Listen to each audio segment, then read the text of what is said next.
নমস্কার, D ওভারথিঙ্কারের YouTube চ্যানেলে আপনাদের সকলকে স্বাগত। আমি অরিজিৎ, আর আজকে আমাদের সঙ্গে রয়েছেন ডক্টর কুণাল সেন মহাশয়। স্যারকে আমাদের চ্যানেলে স্বাগত জানাই। এবং আজকে আমরা যে বিষয় নিয়ে এই ভিডিওটি বানাচ্ছি বা যে বিষয়ে এই ভিডিও, তা হচ্ছে যে চন্দননগরে আগামী 21শে ডিসেম্বর থেকে এক মহান কর্মযজ্ঞ শুরু হচ্ছে পরিবেশ সংক্রান্ত, শুধুমাত্র পরিবেশ সংক্রান্ত, যার নাম হচ্ছে পরিবেশ মেলা। আমরা তো প্রচুর মেলা দেখি, কিন্তু পরিবেশ মেলা কি, এবং আমরা স্যার থেকে জেনে নেব যে এই পরিবেশ মেলার ওপর যদি ছোট্ট ইতিহাস কি করে শুরু হলো, সেই বিষয়ে যদি স্যার একটু আমাদের যারা দর্শক আছেন তাদেরকে আপনি যদি বলেন যে পরিবেশ মেলা কবে থেকে শুরু হলো এবং কিভাবে কি হচ্ছে। আমরা সবুজের অভিযান মূলত পরিবেশ একাডেমি তার অন্তর্গত এবং আরও কয়েকটি সংগঠন, 22টি সংগঠন একত্রিত হয়ে আমরা পরিবেশ মেলা তৈরি করছি। এবং পরিবেশ মেলা প্রতি বছর আমরা এই মেলার আয়োজন করে থাকি। এটা 2002 সাল থেকে শুরু হয়েছে। অ্যাকচুয়ালি সবুজের অভিযান কথাটার মধ্যেই পরিবেশের একটা ছোঁয়া রয়েছে, প্রকৃতির ছোঁয়া রয়েছে। এটা সেই 1947 সালে যখন তৈরি হয় তখনই আমাদের এখানকার মানুষের মধ্যে নিশ্চয়ই এই প্রভাবটা পড়েছিল। তাই আমরা পরিবেশের মধ্যে ঢুকতে পেরেছি, যে কোনো কারণেই হোক। আলটিমেটলি আমরা পরিবেশ মেলা করতে পেরেছি, সেটা পরিবেশ সচেতনতা বৃদ্ধির মূল উদ্যোগ নিয়েই।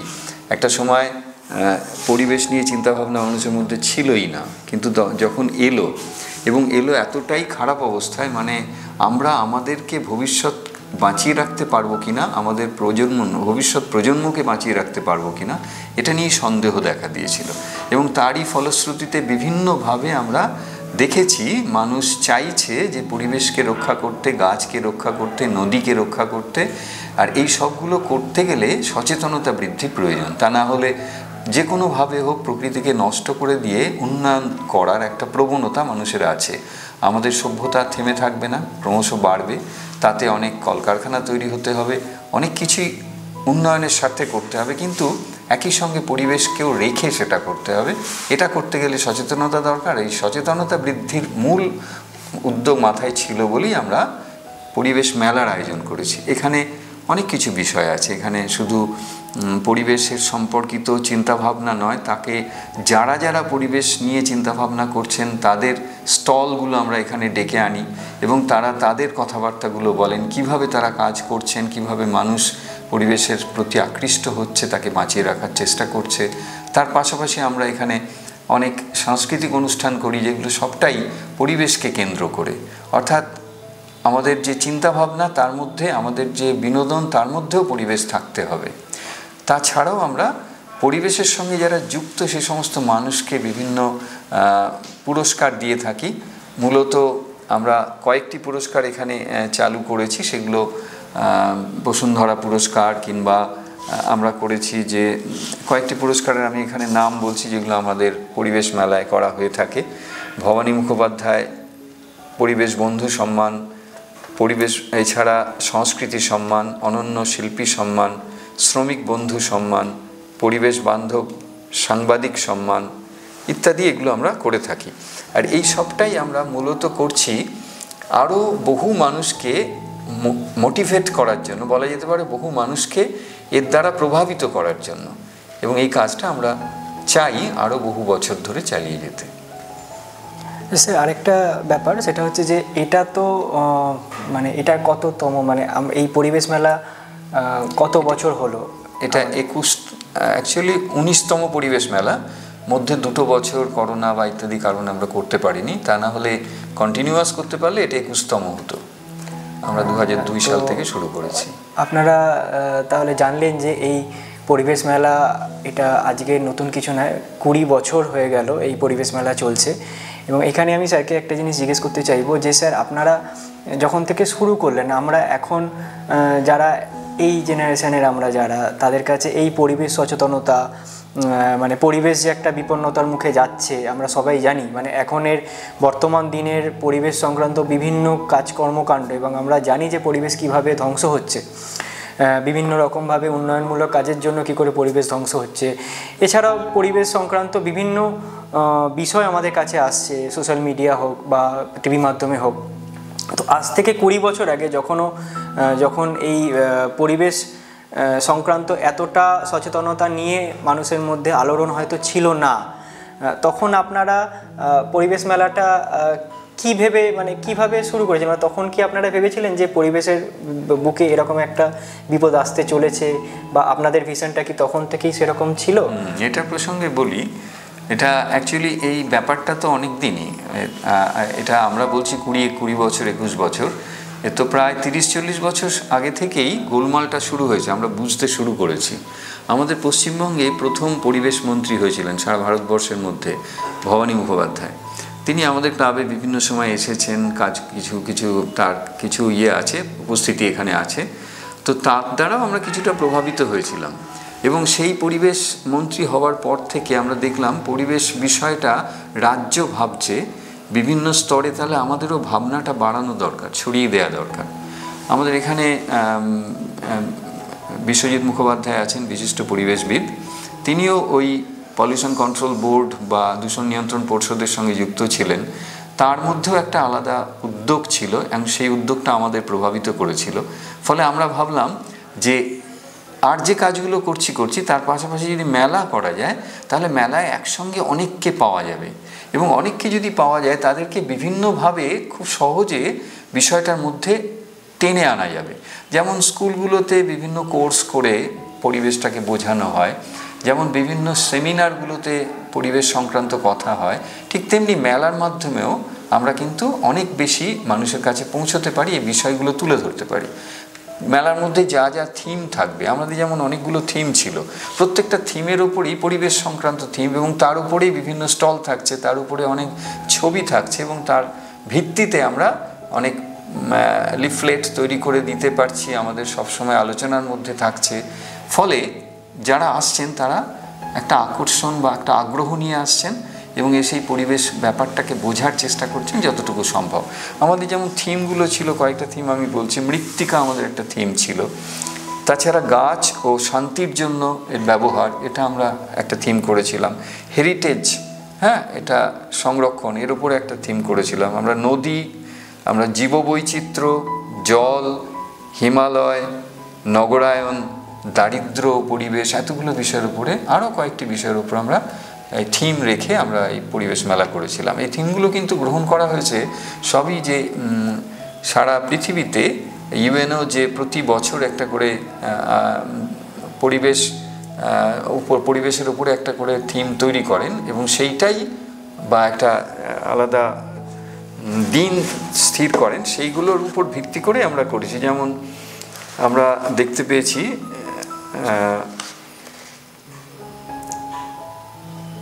বিভিন্ন আন্তর্জাতিক দিবস, এটা ইউএনও থেকে তৈরি করা হয়েছে। যেমন 2রা জানুয়ারি জনসংখ্যা নিয়ন্ত্রণ দিবস, 28শে জানুয়ারি বিশ্ব তথ্য সুরক্ষা দিবস, ঠিক তেমনি 5ই জুন বিশ্ব পরিবেশ দিবস, এটা তৈরি করা হয়েছিল।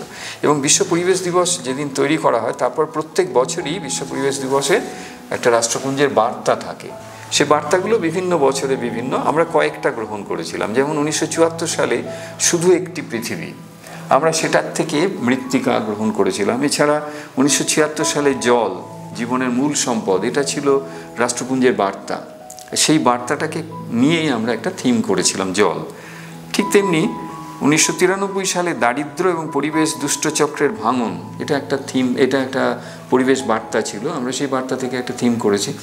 এবং সেই থিমগুলো সেই বছরই বা সেই থিমগুলো আমরা আমাদের যে বছরে পালন করছি বিষয়টাকে বোঝাবার চেষ্টা করেছি। এরকম বিভিন্ন বছরে বিভিন্ন সময় এসেছে। যেমন প্লাস্টিক দূষণ, এটা এসেছে। যেমন শুধু একটি পৃথিবী এসছে, বাস্তুতন্ত্রের পুনরুদ্ধার এসছে, জীববৈচিত্র্য রক্ষা এতে এসছে। বাস্তবে কি হয়, আমরা একটা পুকুর দেখি, চট করে বন্ধ বুঝিয়ে দিল দেখুন একটা বাড়ি করা হবে, কিন্তু পুকুর বোঝালে কত ক্ষতি হতে পারে এটা তো ভাবানো দরকার। আমি একটার সঙ্গে আবারও বলছি, একটা পুকুর আছে, আমরা ভাবলাম পুকুরের খুব সুন্দর ঘাটগুলো যদি বাঁধিয়ে দেয়, চারদিকটা বাঁধিয়ে দেওয়া যায়, তাহলে আবার ঝকঝকে জিনিসের সুন্দর দেখতে লাগবে। কিন্তু সর্বনাশ হয়ে গেল, কেন কয়েক লক্ষ জীববৈচিত্র্য ওখানে নষ্ট হয়ে গেল। তাহলে আমাদের লোককে বোঝাতে হবে জীববৈচিত্র্য কী। আমরা একটা গাছ কেটে দিলে প্রথমে বলি কি অক্সিজেন ইত্যাদির ক্রাইসিস হয়ে যাবে। শুধু তাই নয়, হাজার হাজার কীটপতঙ্গ প্রাণী ওর মধ্যে আছে, সেইগুলো মরে যাবে, তাদের আর থাকার জায়গা থাকবে না। আমরা পাখিদের দেখছি ঘুরে বেড়াচ্ছে, এবং সেই যদি গাছ একটার পর একটা কেটে দেওয়া হয়, পাখিরা থাকবে না। আমরা যদি ক্রমাগত কার্বন নিঃসরণ ঘটিয়ে থাকি তাহলে এবার উষ্ণায়ন তৈরি হবে এবং জল বাড়তে থাকবে, সুন্দরবন জলের তলায় চলে যাবে, আস্তে আস্তে সারা পৃথিবী জলের তলায় যেতে শুরু করবে। এই যে বিষয়গুলো, এগুলো যদি না ভাবানো যায় তাহলে মানুষকে তো এগিয়ে নিয়ে যাওয়া যাবে না। সেই কাজটাই আমাদের করতে হয়েছে। থিমের ব্যাপারটাও আমরা এইভাবেই এনেছি। এবারে পরিবেশ মেলার থিম কি থাকছে, আর এবারে পরিবেশ মেলা আপনারা যে থিম নিচ্ছেন সেটা মানে থিমের ব্যাপারে বিস্তারিত, এবং কেনই বা সেই থিম নেওয়া হলো এবং তার মধ্যে বার্তা কি থাকবে সেটা নিয়ে যদি একটু বিস্তারিত বলেন আমাদের। এবারে পরিবেশ মেলার থিম মূলত পরিবেশবাদ এবং যুদ্ধ বিরোধী একটা আলোচনা। পরিবেশবাদ এবং যুদ্ধ বিরোধী বিষয়সমূহ। মূলত আমরা বুঝছি যে যুদ্ধ পরিবেশ ধ্বংস করার একটা মস্ত বড় হাতিয়ার, আর যুদ্ধ যত হবে তত পরিবেশ নষ্ট হবে। পাশাপাশি আমরা আনতে চাইছি পরিবেশবাদকে, যেমন বিভিন্ন ধরনের ইজম আছে, বিভিন্ন ধরনের বাদ আছে, বিভিন্ন মতবাদ নিয়ে এক একটা চিন্তানায়ক তারা তৈরি করে গেছেন। সেই মতবাদের মতোই পরিবেশবাদটাও একটা মতবাদ হওয়া উচিত। এবং পরিবেশবাদ বললে আমরা আলাদাভাবে এর একটা এই প্রত্যেকটা রাষ্ট্র কিভাবে চলবে সে সম্পর্কেও একটা গাইডলাইন দিতে পারবো। আমরা যদি বলি পরিবেশবাদ, তাহলে ধরে নিতে হবে যে রাষ্ট্র পরিবেশবাদকে মেনে নিচ্ছে তাহলে পরিবেশ সংক্রান্ত যা যা রক্ষণাবেক্ষণ দরকার সবটা তার ইয়ের মধ্যে, তার ওই কনস্টিটিউশনের মধ্যে থাকবে, তার আলোচনার মধ্যে থাকবে এবং সেগুলোকে সে গ্রহণ করবে। এইটা যদি আমরা আস্তে আস্তে চালাতে পারি, আস্তে আস্তে মানুষের মধ্যে ঢোকাতে পারি, তাহলে একসময় পরিবেশবাদ এটা একটা গুরুত্বপূর্ণ বাদ হিসেবে, ইজম হিসেবে তৈরি হয়ে যাবে। মানে একটা চলার পথ বা একটা আদর্শ হিসেবে তৈরি হবে, এবং যার মধ্যে মানে নির্দিষ্ট আইন থাকবে, তার নির্দিষ্ট চলার প্রসেস থাকবে, নির্দিষ্ট আইন থাকবে পরিবেশকে রক্ষা করার। স্যার, এমনি নতুন করে আর কিছু বলার নেই যে কেন এই পরিবেশবাদ আছে। আমরা আমাদের দৈনন্দিন জীবনে যাই উপভোগ করি না কেন সেটা পুরোটাই পরিবেশের মধ্যে, এবং পরিবেশ যদি ব্যালেন্স বিগড়ে যায় তাহলে আমাদের কোনোটাই আর ভোগ্য থাকবে না। এটা নতুন কিছু ভাবে আপনাদের বলার নয়। তবু আমি স্যারের কাছ থেকে, যেহেতু পরিবেশবাদ এটা আমার কাছেও একটা খুব নতুন শব্দ, যে আমরা অনেক বাদ শুনেছি, প্রত্যেক তাদের মতাদর্শ, তাদের একটা টেকনিক্যাল প্রসিডিওর, তার বিভিন্ন ওয়ে অফ থিঙ্কিং রয়েছে। পরিবেশবাদ একটা বেশ নতুন শব্দ হলো, এবং আমি স্যারকে বলবো যে স্যার এই পরিবেশবাদ যদি হয় সেটা যদি একটা ছোট্ট উদাহরণ বা যদি আরেকটু বিস্তারিত আমাদের দর্শকদের বলা যায়। একটা ছোট করে বলছি, আমরা কয়েকটা বাদ বা বলা যেত ইজম নিয়ে আমরা আলোচনা করি। তার মধ্যে একটা হচ্ছে ধনতান্ত্রিক যে ব্যবস্থা, এটা হচ্ছে পুঁজিবাদ। ঠিক তেমনি আমরা তারও আগে একটা সিস্টেম দেখেছি, সামন্ততন্ত্র, ওটাকে সামন্তবাদ বলা যেতে পারে।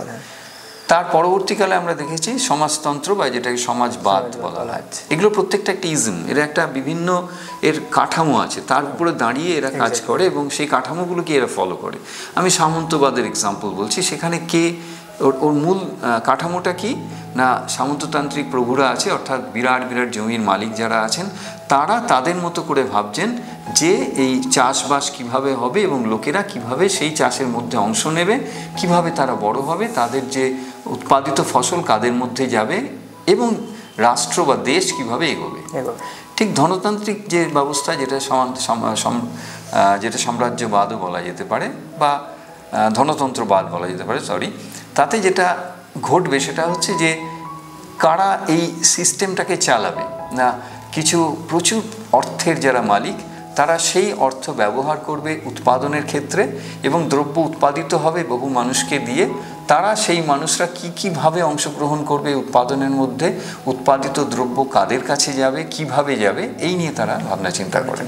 ঠিক একইভাবে সমাজবাদের ক্ষেত্রে সমাজ কারা চালাবে এবং সেখানে পুঁজি বা ব্যবস্থা কিভাবে চলবে, কারা উৎপাদনের মূল চালিকা শক্তি হবে, সেখানে রাষ্ট্র চালিকা শক্তি হবে এবং মানুষ তার নিজের প্রত্যেকটি মানুষই প্রত্যেকটি মানে সম্পদের মালিক হবে, এই একটা তত্ত্ব। ঠিক তেমনি যদি আমরা বলি পরিবেশবাদ, তাহলে পরিবেশবাদও পরিবেশ কিভাবে চলবে না, পরিবেশবাদ কিভাবে চলবে তার মূল কাঠামো থাকবে পরিবেশকে সামনে রেখে। পরিবেশ ঠিক রাখার জন্য যা যা দরকার, তাতে উন্নয়নের ক্ষেত্রে কোন কোন ক্ষেত্রগুলো করব, কোনটা করব না, আমরা এটা ধরে নিচ্ছি যে প্রচুর জলাভূমি যদি বন্ধ করে দিয়ে সেখানে যদি বড় বড় ইন্ডাস্ট্রি তৈরি করা যায় তাহলে প্রচুর প্রোডাকশন হবে, লোকে চাকরি পাবে ইত্যাদি। কিন্তু ওই জলাভূমি বন্ধ হয়ে যাওয়ার মাটির তলার জল কমে যাবে এবং তার ফলে আমরা পরবর্তীকালে জলের ক্রাইসিসে পড়বো, যেটা এখন অলরেডি শুরু হয়ে গেছে। তাহলে এই জায়গাটাকে মাথায় রেখে ডেভেলপমেন্ট করতে হবে। তাহলে সাস্টেনেবল ডেভেলপমেন্ট যেটাকে বলা হয়, সুস্থায়ী উন্নয়ন, সেই সুস্থায়ী উন্নয়নের পিছনে থাকবে পরিবেশ রক্ষা। যে কোনো ঘটনার পেছনে থাকবে পরিবেশ রক্ষা। কারখানা করতে গেলেও থাকবে পরিবেশ, তার পিছনে থাকবে, অর্থাৎ পরিবেশকে মাথায় রেখে কারখানা, পরিবেশকে মাথায় রেখে চাষবাস, পরিবেশকে মাথায় রেখে শিক্ষা, পরিবেশকে মাথায় রেখে অন্যান্য সাংস্কৃতিক কাজ সব। তাহলে মূল চালিকা শক্তি থাকবে, অর্থাৎ বা মূল পিছনের শক্তিটা থাকবে পরিবেশ। এইভাবেই আমরা এটাকে ব্যাখ্যা করছি। বা এটা বেশ সুন্দর জিনিস। তো আশা করব আমাদের মধ্যে এই পরিবেশবাদ যত দিন যাবে তত আরও প্রসারিত হোক, সেটা আমাদেরই মঙ্গলের স্বার্থে। স্যারকে জিজ্ঞেস করবো, স্যার প্রত্যেক পরিবেশ মেলায় তো আপনাদের কিছু না কিছু বিশেষ আকর্ষণ বা পরিবেশ মেলার একটা প্রত্যেক বছরের নিজস্ব একটা বিশেষ আকর্ষণ বা স্পেশাল বলে কিছু থাকে। তো এই যে 19তম পরিবেশ মেলা আয়োজন হচ্ছে 21শে ডিসেম্বর থেকে, তো এই পরিবেশ মেলায় বিশেষ আকর্ষণ কি থাকছে? আমরা এবারে এটা করেছি মৃণাল সেনের জন্ম শতবর্ষ, সেই উপলক্ষে আমরা মৃণাল সেনকে কেন্দ্র করে, তার জন্মশতবর্ষকে কেন্দ্র করে আমরা একটা দিন আলাদা করে ধার্য করেছি এবং সেখানে মৃণাল সেনের সিনেমা দেখানো থেকে শুরু করে তার বিষয়ে আলোচনা, তার বিভিন্ন ছবির ইত্যাদি প্রদর্শন সবটাই হবে। আমরা এটা আমাদের পরিবেশ মেলার মধ্যে একটা আলাদা থিম হিসেবে এনেছি। আমরা মনে করি এর মধ্যেও পরিবেশের বিষয়টা আছে, কেননা এই সিনেমা জগৎ এটা একটা খুব গুরুত্বপূর্ণ একটা মিডিয়া, যেটা মানুষকে অনেক রকমভাবে প্রভাবিত করতে পারে। তার মধ্যে আমরা যদি ভালো সিনেমা যা মানুষকে শিক্ষা দেয় সে ধরনের সিনেমার মধ্যে যাই, তাহলে মৃণাল সেনকে অবশ্যই গ্রহণ করতে হবে এবং তার মতো করে আরও অনেকে পরবর্তীকালে অনেক কিছু করছেন, সেটা হয়তো তারাও আমরা এর মধ্যে ইনক্লুড করতে পারবো।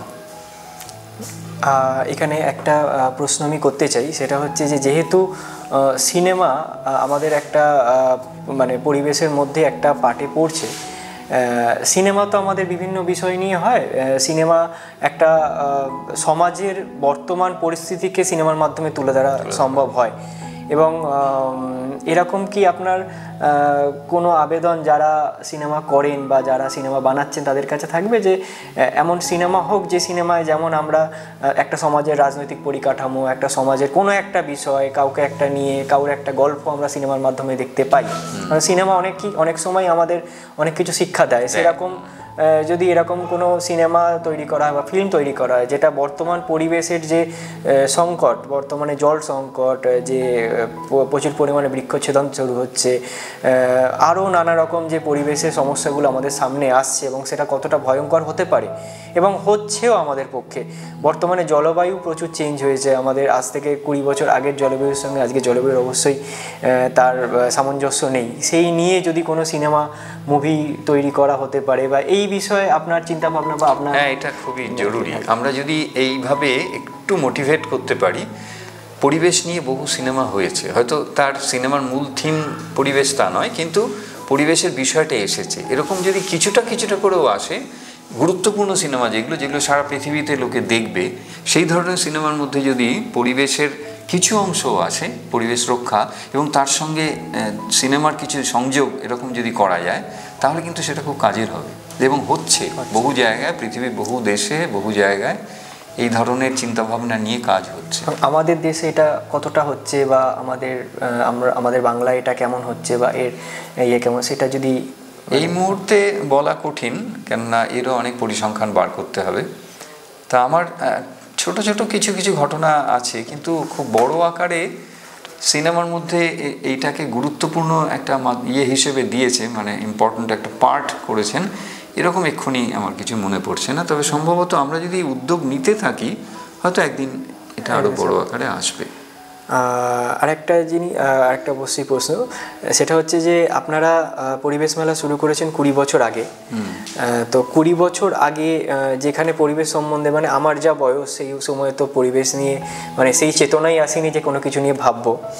তো 20 বছর আগে আপনারা যে চিন্তাভাবনাটা নিয়ে পরিবেশ মেলাটা শুরু করলেন, সেইখানের সঙ্গে এখন এই পরিবেশ মেলার রূপরেখা কি কিছুটা পরিবর্তন হয়েছে? মানে তখনের মানুষের কাছে যে ধরনের সচেতনতা প্রয়োজন ছিল সেটা কি এখন কিছুটা পরিবর্তন হয়েছে? এখন অনেক বেড়েছে, এখন অনেক মানুষের মধ্যে সচেতনতা বেড়েছে। বরঞ্চ আমরা আমাদের পরিবেশ মেলায় যে স্টলগুলো হয় সেগুলোতে আমরা একটা সময় অনেক দূর দূর থেকে অনেক ইয়েকে পরিবেশ মানে যারা কাজকর্ম করছেন তাদেরকে পেয়েছিলাম, সবসময় এখন পাচ্ছি না। এটা বিভিন্ন তার আর্থসামাজিক কারণে হতে পারে, দূরত্ব একটা বড় ব্যাপার। যাই হোক, সেগুলো হলেও বিভিন্ন স্তরে বিভিন্ন জায়গায় মানুষ কাজ করছেন, তাদেরকে আমাদের এই জায়গায় টেনে আনাটা খুব কঠিন, কিন্তু তারা যে কাজ করছেন তার বার্তাটা আমরা দিতে পারি, সেটা আমরা দিই। টেনে আনা মুশকিল। ধরুন পুরুলিয়াতে যারা এই কাজ করছে তাদেরকে এখানে আনা, তাদের এখানে থাকা খাওয়া ইত্যাদি, বা তাদের এতটা জায়গা চলে আসা অনেক সময় অসুবিধে হয়।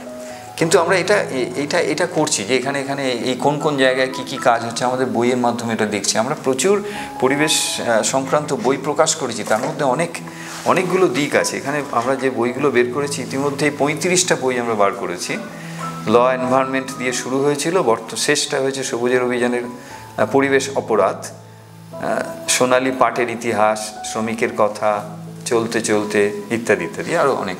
তাহলে এই বইগুলোর মাধ্যমে আমরা অনেক কিছু খবর দিতে পারছি। চামড়া নিয়ে কে কাজ করেছেন, তারা কি কি করেছেন, তাদেরকে সমাজবন্ধু সম্মান দেওয়া হয়েছে, সেই বিষয়টা নিয়ে ব্যাখ্যা করতে পেরেছি। হ্যাঁ, আমরা নদী নিয়ে যারা কাজ করছেন, প্রচুর কাজ হচ্ছে নদী নিয়ে, সেই বিষয়গুলো তুলে এনে আমরা এখানে দেখাতে পেরেছি। এই কিছুটা এইভাবে এগোচ্ছে। স্যার, এই যে বইগুলো আমরা বের করছি বা আপনারা বের করছেন, সেই বইগুলো যদি দর্শকরা পেতে চান, হ্যাঁ আমরা বিক্রি করি তো তাহলে মেলায় সবসময় বিক্রি করি।